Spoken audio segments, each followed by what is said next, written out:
শান্তনাময় informs YouTube চ্যানেলে তোমাদের সকলকে আবারও স্বাগত জানাই। আশা করি ভালো আছো। তোমাদের জন্য আজ ট্রান্সলেশন ফর বিগিনার্স অ্যান্ড লার্নার্সের উপরে 86 নম্বর ভিডিও, অর্থাৎ এর আগে 1 থেকে 85টা এই ধরনের ভিডিও এই চ্যানেলে আপলোড হয়েছে। যারা দেখোনি তাদেরকে রিকোয়েস্ট করবো শান্তনাময় ইনফর্মস ইউটিউব চ্যানেলের প্লেলিস্টে গিয়ে অথবা এই ভিডিওর নিচে দেওয়া ডেসক্রিপশন বক্সে, ঠিক এর নিচে একটা ডেসক্রিপশন বক্স পাবে, সেখানেও তোমরা আগে আপলোড হওয়া সমস্ত ভিডিওর প্লেলিস্ট পেয়ে যাবে। তো দেরি না করে শুরু করব। আজকে যে সেন্টেন্সগুলো তোমাদের সঙ্গে আলোচনা করব সেগুলো হচ্ছে অ্যাডভার্বিয়াল ফ্রেজ, কীভাবে বাক্যের মধ্যে ব্যবহৃত হচ্ছে, কোন কোন অ্যাডভার্বিয়াল ফ্রেজের কোন বাংলায় কী ইংরেজি ব্যবহার হয়, সেইটাই তোমাদের সঙ্গে শেয়ার করব। দেখো, প্রথম বাক্য, লোকটি আমাকে আর চোখে দেখলো। এখানটায় এই যে আর চোখে, এই জায়গাটা হচ্ছে অ্যাডভার্বিয়াল ফ্রেজ, ঠিক আছে। বাকি জায়গাগুলো আমাদের কাছে খুব সহজ লাগবে, ওই জায়গাটা একটুখানি অন্যরকম লাগবে। সেটা কি হবে যারা আমরা জানি তাদের কাছে আরও সহজ, যারা জানি না তাদের কাছে একটু হিন্টস দিলেই তারা বুঝতে পারবে। যাই হোক, তো এইখানটাতে আমরা আর চোখে এই জায়গাটুকু যদি বাদ দিয়ে বাকি জায়গাটুকু লোকটি আমাকে দেখলো, এটা ট্রান্সলেশন করে ফেলতে পারি, তাহলে বাকিটার ট্রান্সলেশন আমরা বাকিটার হিন্টস পেলেই আমরা করে ফেলতে পারবো। দেখো, আর চোখে ইংরেজি হচ্ছে from the corner of I, ঠিক আছে। এবার যে দেখবে তার আই, লোকটি তাহলে হিজ আই হবে, আমি যদি থাকতাম তাহলে মাই আই হতো। যাই হোক, এখন ইংরেজিটা কিভাবে হবে, লোকটি আমাকে দেখলো, এই দেখলো মানে কিন্তু তাকালো, লোকটি আমার দিকে তাকালো। কেমনভাবে তাকালো? আর চোখে তাকালো। এই দেখা কিন্তু তাকানো, ঠিক আছে। তাহলে দেখো, লোকটি ইংরেজি কি? The man. আচ্ছা, আমাকে দেখলো মানে কি বললাম একটু আগে? আমার দিকে তাকালো। আমার দিকে তাকালো, এই ইংরেজিটা কি হবে? তাকানো ইংরেজি হচ্ছে লুক অ্যাট, তাকালো। তো দেখলো এখানে পাস্ট টেন্সে রয়েছে, মানে যদি আমরা এটা তাকালো করি সেটাও পাস্টে করতে হবে, পাস্ট ইনডিফিনিট টেন্সে, অতএব হবে হচ্ছে লুকড অ্যাট। বোঝা গেল? তাহলে দি ম্যান লুকড অ্যাট, লোকটি তাকালো, ঠিক আছে। কার দিকে তাকালো? আমার দিকে। তো আমাকে দেখলো মানে আমার দিকে তাকালো, এটা হবে হচ্ছে মি প্রিপোজিশন হবে, ঠিক আছে। এই যে আমাকে, এর জন্য আমরা দিলাম হচ্ছে me preposition, sorry me object দিলাম, প্রিপোজিশন বলছি কেন, সরি, ভেরি সরি। প্রিপোজিশন এখানে বসছে হচ্ছে অ্যাট, আর মি আমরা এখানে দিলাম অবজেক্ট, ঠিক আছে। তারপরে তাহলে কি হলো?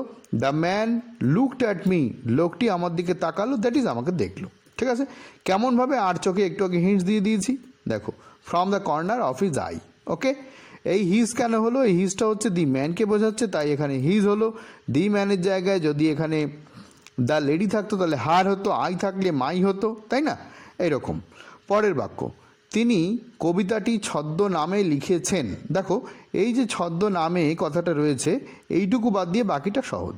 তো এইটাই হচ্ছে অ্যাডভার্বিয়াল ফ্রেজ এখানে, ছদ্মনামে ইংরেজি হতে পারে আন্ডারে সিউডোনিম, অথবা হতে পারে আন্ডারে ফলস নেম, যা হোক হতে পারে।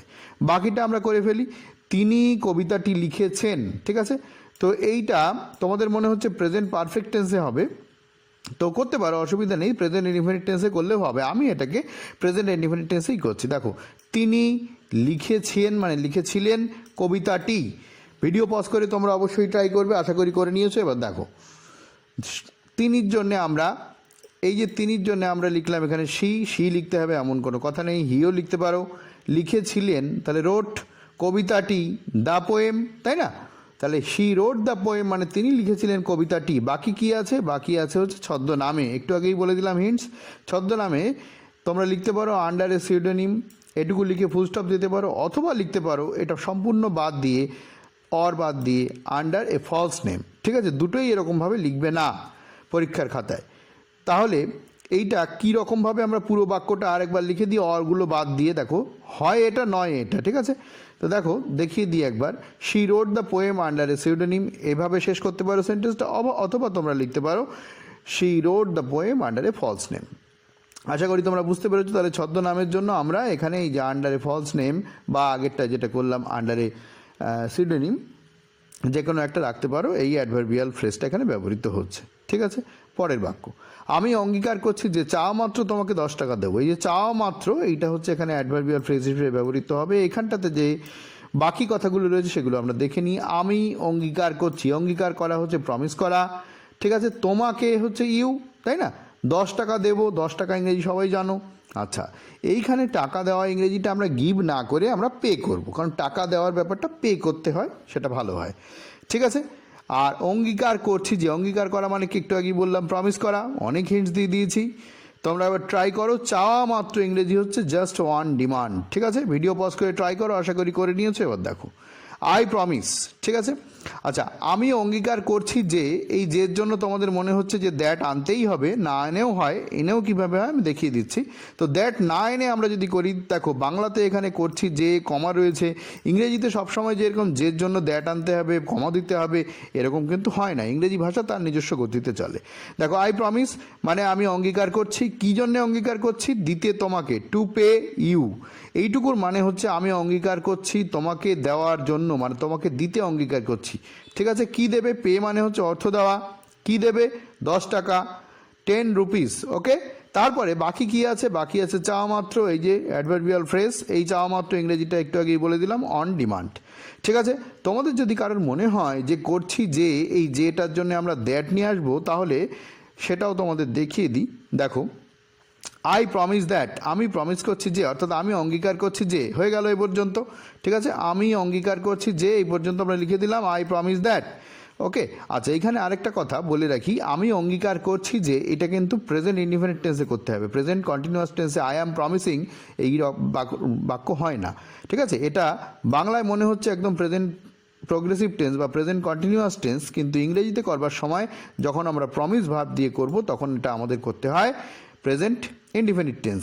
এটা প্রেজেন্ট কন্টিনিউয়াস টেন্স মনে হচ্ছে বাংলাতে প্রেজেন্ট প্রোগ্রেসিভ বা প্রেজেন্ট কন্টিনিউয়াস টেন্সের মতো মনে হচ্ছে ঠিকই, কিন্তু ইংরেজিতে করার সময় প্রেজেন্ট ইনডিফিনিট করতে হবে। ঠিক আছে, আশা করি তোমাদের বোঝাতে পেরেছি বিষয়টা। তো আই প্রমিস, এখানে আই অ্যাম প্রমিসিং কিন্তু হবে না। তাহলে আই প্রমিস দ্যাট, আমি অঙ্গীকার করছি যে, কি অঙ্গীকার করছি? যে আমি তোমাকে দেবো চাওয়া মাত্র 10 টাকা। দেখো I will pay, I shall না করে আই উইল কেন করলাম? তার কারণ এটা দেবই, অঙ্গীকার করা হচ্ছে, জোর দিতে হবে, সেই জন্য আয়ের পরে শ্যাল বসানো উচিত ছিল, কিন্তু যেহেতু জোর দেওয়া হচ্ছে সেহেতু আই উইল পে করা হয়েছে। আশা করি তোমরা বুঝতে পেরেছো। ঠিক আছে, আচ্ছা কি দেব? রুপি, কাকে দেব? ইউ। তাহলে আই উইল পে ইউ, আমি তোমাকে দেব। আচ্ছা কি দেব?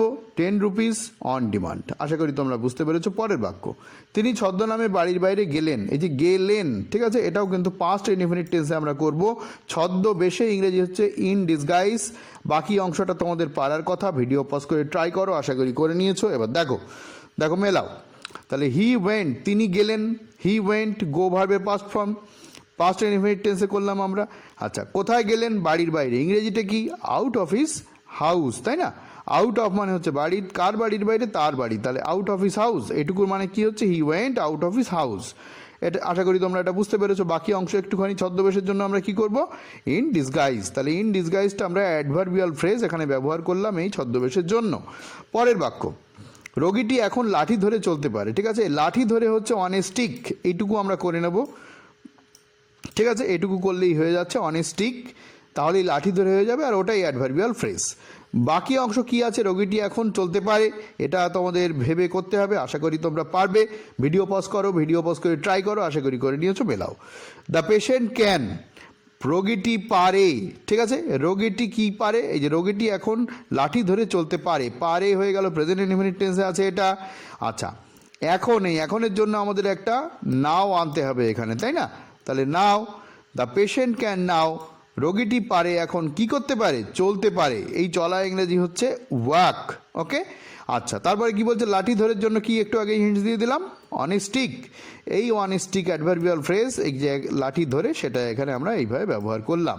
আশা করি তোমরা বুঝতে পেরেছো। ঠিক আছে, ছোট্ট ছোট্ট বাক্য কিন্তু আমাদের এই ট্রান্সলেশন করবার সময় বেশ বেগ পেতে হয়। ঠিক আছে, একবার একটু দেখে নিলেই এগুলো মনে থেকে যাবে। পরের বাক্য, তিনি মুক্ত হস্তে দান করেন। খুব সহজ বাক্য, তিনি দান করেন, খুব সহজেই। মুক্ত হস্তে এর জন্য আমরা আনবো লেভিশলি। ঠিক আছে, তোমাদের হিন্টস দিয়েই দিয়েছি, ট্রাই করো, করে নিয়েছো আশা করি। পরের দেখো মেলাও, হি ডোনেটস, হি ডোনেটস, তিনি দান করেন। এটা কিন্তু প্রেজেন্ট ইনডিফিনিট টেন্সে আমরা করছি। ঠিক আছে, হি হচ্ছে থার্ড পারসন সিঙ্গুলার নাম্বার, তাই এখানে ডোনেটের পরে এস যুক্ত হলো, প্রেজেন্ট ইনডিফিনিট টেন্সে রয়েছে তাই। ঠিক আছে, টেন্সটা তোমাদের কিন্তু ভালো করে জানতে হবে। যদি কারোর টেন্স সম্পর্কে কোনো সন্দেহ থাকে, কোনো ডাউট থাকে, শান্তনাময় ইনফর্মস ইউটিউব চ্যানেলে প্লেলিস্টে যাও, ওখানে টেন্স ট্রান্সলেশনের ভিডিওগুলো দেখে নাও, দেখবে তোমাদের টেন্স সম্পর্কে সমস্ত ডাউট খুব জলের মতোভাবে ক্লিয়ার হয়ে যাবে। এছাড়াও তোমাদের একটা ইনফরমেশান দিয়ে রাখি, এই শান্তনাময় ইনফর্মস ইউটিউব চ্যানেলে কিন্তু পিকে দে সরকারের বইয়ের অনুশীলনীর বহু অনুবাদ, বহু প্রেসি, এছাড়াও আরও অন্যান্য অনেক গ্রামার, অন্যান্য অনেক প্রয়োজনীয় ভিডিও কিন্তু এই চ্যানেলে আপলোড হয়ে আছে, তোমরা সেগুলো দেখে নিতে পারো। বিভিন্ন ইম্পর্টেন্ট কারেন্ট টপিকের উপরে প্রায় 70-এর কাছাকাছি নিউজ পেপার রিপোর্ট রাইটিং আছে, যা কিন্তু বিভিন্ন পরীক্ষায় এসেছিল এবং এসে থাকবে বা আরও আসবে আর কি। বিগত পিএসসি ক্লার্কশিপ পরীক্ষায় কিন্তু এই চ্যানেল থেকেই এই চ্যানেলে আপলোড হওয়া একটা নিউজ পেপার রিপোর্ট কিন্তু পরীক্ষায় হুবহু কমন এসেছিল। ঠিক আছে, তো তোমাদের যাদের প্রয়োজন হবে তোমরা ওগুলো দেখে নিতে পারো। তো যাই হোক, তিনি মুক্ত হস্তে দান করেন, তাহলে হি ডোনেটস, দান করেন হয়ে গেল। তারপরে কি মুক্ত হস্তে, একটু আগেই বলে দিলাম, লেভিশলি। পরের বাক্য, আমি বিশ্বস্ত সূত্রে শুনেছি। বিশ্বস্ত সূত্র ইংরাজি কি? From a reliable source. তাহলে আমি শুনেছি, এই যে আমি শুনেছি, তোমাদের দেখে মনে হচ্ছে এটা প্রেজেন্ট পারফেক্ট টেন্সে করতে হবে। সবসময় প্রেজেন্ট পারফেক্টের মতো মনে হলে প্রেজেন্ট পারফেক্ট করতে হবে এমনটা নয়, পাস্ট ইনডিফিনিট করলেও চলে। বলেই দিয়েছি হিন্টস, আশা করি তোমরা ট্রাই করে নিয়েছো। দেখো, আই হার্ড, আমি শুনেছিলাম বা শুনেছি, একই কথা। ঠিক আছে, আই হ্যাভ হার্ডও তোমরা করতে পারো, তবে আই হার্ড মানেই হচ্ছে আমি শুনেছিলাম বা আমি শুনেছি, একই রকম মানে প্রকাশ করে। বিশ্বস্ত সূত্র থেকে কি হবে? From a reliable source. আশা করি বুঝতে পেরেছো। পরের বাক্য, স্পষ্ট দিবালোকে লোকটিকে হত্যা করা হইল। স্পষ্ট দিবালোকে লোকটিকে হত্যা করা হইল। দেখো, তোমরা অনেকেই বলো কোনটা প্যাসিভ ভয়েসে করতে হবে কোনটা অ্যাক্টিভ ভয়েসে করতে হবে, আমরা ঠিক বুঝতে পারি না। তো দেখো, স্পষ্ট দিবালোকে লোকটিকে হত্যা করা হইল, যখনই দেখবে যে কোনো কর্তা সে নিজে নিজের কাজটা করছে না, অন্য কারোর দ্বারা হয়েছে, তখন সেটা প্যাসিভ ভয়েসে করতে হবে। দেখো, স্পষ্ট দিবালোকে লোকটিকে হত্যা করা হয়েছে। আচ্ছা, লোকটিকে কি লোকটি নিজে হত্যা করেছেন? নিশ্চয়ই না, তিনি তো আত্মহত্যা করেনি, তাকে হত্যা করা হয়েছে। তাহলে যখন নিজে কাজ না করে অন্য কারোর দ্বারা সেই কাজ সংগঠিত হচ্ছে, সেই ক্ষেত্রে আমাদের প্যাসিভ ভয়েসে করতে হবে। আগে যতগুলো বাক্য করলাম সবই কিন্তু আমরা অ্যাক্টিভ ভয়েসে করেছিলাম, কিন্তু এখানটায় খেয়াল করো, স্পষ্ট দিবালোকে লোকটিকে হত্যা করা হইল, এটা কিন্তু লোকটিকে হত্যা করা হলো, লোক নিজে হত্যা হয়নি, তাকে কেউ না কেউ হত্যা করেছে, এই জন্য এটাকে প্যাসিভ ভয়েসে করতে হবে। আগের বাক্যটা একটু দেখো, আমি বিশ্বস্ত সূত্রে শুনেছি।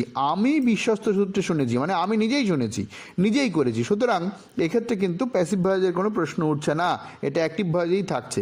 কিন্তু এই ক্ষেত্রে স্পষ্ট দিবালোকে লোকটিকে হত্যা করা হলো, লোকটিকে হত্যা করা হলো, নিজে হয়নি, কেউ না কেউ করেছে, দ্যাট ইজ প্যাসিভ ভয়েস। এবং হত্যা করা হলো স্পষ্ট দিবালোকে মানে ঘটনা এইমাত্র ঘটেছে, ফল এখনো আছে, এই ক্ষেত্রে প্রেজেন্ট পারফেক্ট টেন্সে করব। ঠিক আছে, দেখো, প্রেজেন্ট পারফেক্ট টেন্সে এবং প্যাসিভ ভয়েসে করতে হবে। কী হবে দেখো, লোকটিকে হত্যা করা হলো, লোকটি ইংরেজি কি? লোকটি ইংরেজি হচ্ছে দি ম্যান, হয়ে গেল। তাকে হত্যা করা হয়েছিল, লোকটির জন্য হ্যাজ বিন হবে। হ্যাঁ, যেহেতু বললাম কি প্রেজেন্ট পারফেক্ট টেন্সে করতে হবে হ্যাজ বিন, তারপরে ভার্বের পাস্ট পার্টিসিপল ফর্ম, হত্যা করা ইংরেজি কি? মার্ডার, তার পাস্ট পার্টিসিপল ফর্ম হয় মার্ডার্ড। ঠিক আছে, the man has been murdered, লোকটিকে হত্যা করা হলো, এ পর্যন্ত হয়ে গেল। বাকি কি আছে? স্পষ্ট দিবালোকে, এটা হচ্ছে আমাদের অ্যাডভার্বিয়াল ফ্রেজ, সেটা কি হবে? ইন ব্রড ডেলাইট, সেটাই আমরা এখানে ব্যবহার করব, ইন ব্রড ডেলাইট। ঠিক আছে, এই ইন ব্রড ডেলাইট হচ্ছে স্পষ্ট দিবালোকে অ্যাডভার্বিয়াল ফ্রেজ। আশা করি তোমরা বাক্যগুলো বুঝতে পেরেছো। যদি ভিডিওটা ভালো লেগে থাকে একটা লাইক তো আশা করতেই পারি। যারা চ্যানেলকে এখনও সাবস্ক্রাইব করনি তাদেরকে রিকোয়েস্ট করবো, প্লিজ তোমরা চ্যানেলটাকে সাবস্ক্রাইব করে রাখো, সঙ্গে বেল আইকনটা প্রেস করে রেখো, যাতে এই ধরনের রেয়ার ভিডিওর নোটিফিকেশান সবার আগে তোমার কাছে পৌঁছে যায়। আবার দেখা হবে পরের ভিডিও, ভালো থেকো।